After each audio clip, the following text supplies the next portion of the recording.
आज बात करेंगे हम एसजेवीएन कंपनी की। ये कंपनी हाइड्रो पावर में और रिन्यूएबल एनर्जी में अपना एक बड़ा नाम रखती है। अगर हम सरकार की बात करें तो सरकार का 500 गीगावाट का पोर्टफोलियो है, जिसमें कि कोल और रिन्यूएबल एनर्जी दोनों ही इंक्लूड है। सरकार को ये प्लान 2030 तक एग्जीक्यूट करना है। अब अगर हम 2019 में जाएं तो हमें पता चलेगा कि सरकार का जो पोर्टफोलियो था वो टोटल 84 गीगावाट का था पावर को लेकर, लेकिन अब सरकार का 2023 में यानी पूरे 3 साल बाद ये 125 गीगावाट का हो चुका है। अब हमें ये देखना है कि जो 500 गीगावाट का जो पोर्टफोलियो है ये 2030 तक सरकार को पूरा करना है। तो इसमें एसजेवीएन अपना कितना कंट्रीब्यूशन कर सकता है, कितना पोटेंशियल इस कंपनी में है जो ये सरकार के 500 गीगावाट प्लान को एग्जीक्यूट करने में सहायक रहेगा। देखो, अगर हम कंपनी के कुछ पिछले 3 सालों का डेटा निकाल कर देखें ना तो हमें पता चलेगा ये कंपनी जो है वो अपना पावर के पोर्टफोलियो को लेकर सेम टारगेट लेकर चल रही है, जिस वजह से स्टॉक ऊपर नहीं जा रहा। अगर आप इस स्टॉक के प्राइस को देखेंगे ना थोड़ा सा तो आपको पता चलेगा कि लॉन्ग टर्म में इस स्टॉक ने अपने इन्वेस्टर्स को कुछ भी अच्छे रिटर्न्स नहीं निकाल के दिए। अब हमें बात ये करनी है कि कंपनी का जो टारगेट है, अगर हम 2021 की बात करें, 22 की बात करें और 23 की बात करें तो कंपनी का जो टारगेट है वो था 2 गीगावाट का। अब जो कि बढ़ के 2024 के लिए वो हो चुका है 5 गीगावाट यानी कि 5000 मेगावाट। अब आपको यहाँ ये समझना है कि 2030 तक एसजेवीएन के जो सीएमडी है ना, उन्होंने ये कहा है कि उनका एक एंटिसिपेशन है कि 2030 तक कंपनी 25 गीगावाट का कंट्रीब्यूशन दे पाएगी। देखो, अभी 12 अगस्त को रिसेंटली सेबी को इन्होंने एक रिपोर्ट दी है जिसमें इन्होंने बताया है कि अरुणाचल प्रदेश में इन्होंने 5 बड़े एमओए साइन किए हैं गवर्नमेंट के साथ। ये जो 5 प्रोजेक्ट हैं इनके हाइड्रो पावर प्रोजेक्ट हैं वो है 5097 मेगावाट के, यानी कि मोटे मोटे 5 गीगावाट लगा लो आप। अब ये जो 5 प्रोजेक्ट हैं इनमें की लिस्ट मैंने आपको स्क्रीन पर दिखा देती हूँ। उसके बाद ये जो 5 प्रोजेक्ट है इनमें जो सबसे पहला जो प्रोजेक्ट है ना वो है 3097 मेगावाट का। तो ये सबसे बड़ा प्रोजेक्ट है जो कि डेवलपमेंट ऑफ इंडिया के अंडर काम कर रहा है, सबसे बड़ा प्रोजेक्ट है, इन्होंने ये चीज बताई है। देखो, मैं आपको ये बताना चाहूंगी कि सरकार की जो ग्रीन एनर्जी को लेकर थीम चल रही है ना, अगर हम इसमें हाइड्रो पावर की बात करें तो एसजेवीएन का नाम सबसे पहले आता है। और वहीं मैं एक चीज और ऐड करना चाहूंगी कि जो एसजेवीएन है वो सोलर प्लांट्स भी रखता है। इसका एक प्लांट है जो राजस्थान में है जो 1 गीगावाट का है, और कुछ प्लांट्स इसके गुजरात में भी हैं जो सक्सेसफुली काम कर रहे हैं। अब ये स्टॉक पिछले दिनों में काफी तेजी दिखा चुका है। इसका कारण सिर्फ यही था कि एसजेवीएन को कुछ बड़े बड़े प्रोजेक्ट्स मिल गए जिसकी वजह से ये स्टॉक काफी ऊपर तक जंप कर गया। अब एसजेवीएन को क्या क्या प्रोजेक्ट्स मिले हैं इसकी जानकारी मैं आपको दे देती हूँ। जो सीएमडी है ना मिस्टर नंदलाल शर्मा, उन्होंने बताया कि एसजेवीएन को पूरे 1200 मेगावाट का सोलर पावर के लिए एक एलओआई पंजाब गवर्नमेंट से मिल गया है।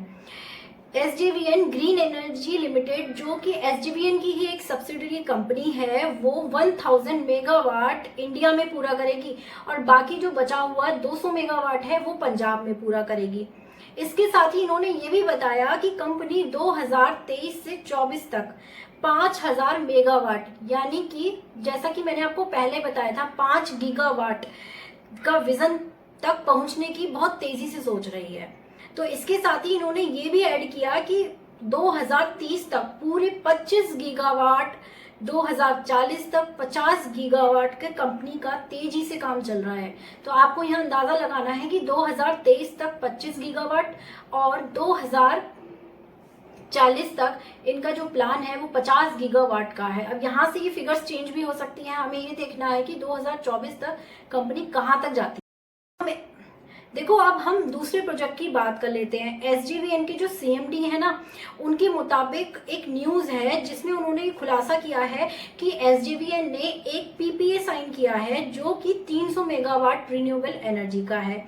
इसके साथ ही इन्होंने ये भी बताया कि मुंबई से एसजेवीएन ने पीपीए साइन हुआ है जो कि 200 मेगावाट का है। मतलब कि उस 300 में से जो 200 मेगावाट है वो मुंबई के लिए है पावर प्रोजेक्ट, जो कि 1200 करोड़ रुपए का है। वहीं दूसरी तरफ जो पीपीए साइन हुआ है वो है 100 मेगावाट का, जिसके लिए पूरे 750 करोड़ का निवेश होगा, जो कि दिल्ली से साइन हुआ है, और विंड पावर एनर्जी के लिए। वो है सोलर पावर एनर्जी के लिए और ये है विंड पावर एनर्जी के लिए। तो हमें यहाँ ये दूसरा प्रोजेक्ट भी समझ के चलना पड़ेगा, और इस प्रोजेक्ट को कंप्लीट करने का जो लक्ष्य है ना कंपनी का, वो है 2025 का। तो अगर हम कंपनी की इस तरीके से देखें कि कंपनी को जिस हिसाब से प्रोजेक्ट मिल रहे हैं लगातार, उस हिसाब से तो कंपनी 2024 से 25 तक जो भी प्लान कर रही है ना, उसको वो एग्जीक्यूट तो कर लेगी, ये तो तय है। अब कंपनी की कुछ फंडामेंटल्स और फिगर्स देख लेते हैं, ये क्या कहती हैं, ये कितनी स्ट्रांग है। तो सबसे पहले यहाँ पर हम शेयर होल्डिंग पैटर्न देखेंगे। अब यहाँ स्क्रीन पर मैंने साइड में आपको दिखा दिया है कि जो शेयर होल्डर्स हैं, इसमें प्रमोटर्स की जो परसेंटेज है वो सबसे ज़्यादा है, वो है 86.77%। रिटेलर्स है इसमें 7.51%, म्यूचुअल फंड 4.08% है, जबकि FII एंड DII इसमें 1.64% बने हुए हैं। डेट टू इक्विटी की बात करें तो लास्ट ईयर ये 0.64 थी, अभी बढ़कर ये 1.01 हो गई है। अब कैश फ्लो की बात की जाए तो यहाँ पर कैश फ्लो आप देखिए 2021 में ठीक थी इनकी कंडीशन, उसके बाद 2022 में इनका कम हो गया, 2023 में फिर से कैश फ्लो थोड़ा सा इंक्रीज हो गया है इनका। अब हमें ये देखना है नेक्स्ट ईयर कि कैश फ्लो में क्या डिफरेंस आता है, ये सबसे बड़ा पॉइंट है इस कंपनी का। दूसरी बात हम यहाँ पर देखते हैं कि मार्केट कैपिटलाइजेशन भी कोई ज़्यादा स्ट्रॉन्ग नज़र नहीं आती है हमको। बाकी डिविडेंड यील्ड को देखा जाए तो 3.11 है।